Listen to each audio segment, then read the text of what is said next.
My name is Luke Costello, and I'm going to be walking you through my specialised lesson plan for 2 students in need of differentiation to fully engage with the content in class. The 2 students in focus are Daniel Bradford, who has behavioural issues stemming from a difficult family and home life.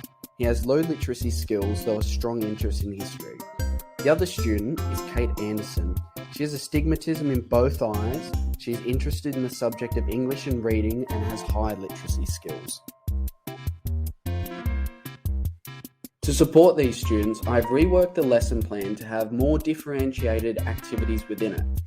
Whereas previously the activities and questions students completed were uniform, I've now modified the activities to be both on the same content and targeting the same skills, though it just provides a different level of complexity to suit where a student's ability, interest, and knowledge on the topic is.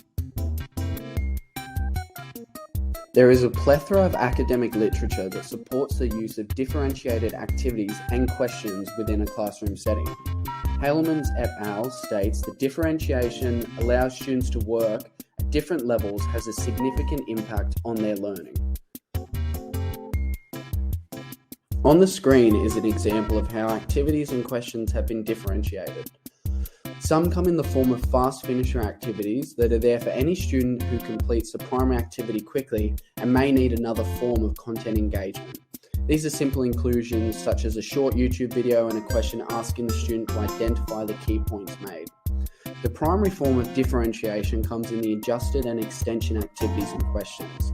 These terms adjusted and extension and this format was used at the school I was at during placement.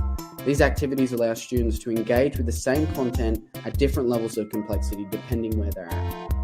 This is relevant for students like Daniel, where the differentiated activities allow him to complete the classwork to a standard closer to his level, as well as students such as Kate, who can reach their potential through the extension and fast finisher options.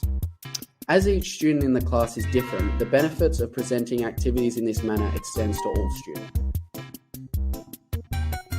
A lot of the resources and information students will need can be accessed digitally and through the integration of ICT resources such as YouTube videos rather than written handouts will assist students such as Kate who have vision impairments. One of the activities in a lesson plan requires a printed handout of a mind map with information dot points on it. This will also be modified for Kate with larger print so she can read it easily. According to the Pro-Visu Foundation, approximately 32% of people suffer from some form of astigmatisms. As such, teachers will constantly encounter students with visual impairments, so thought and planning should go into how lessons are presented for students.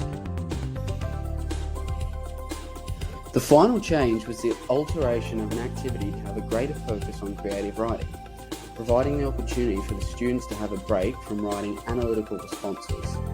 The inclusion of activities such as this in a lesson plan allows students to practice a different form of writing, where instead of writing an academic response to a question, they must engage in the creation of original thoughts within an academic setting. This is not targeted to any one specific student, but more an overall inclusion that I believe will improve the lesson.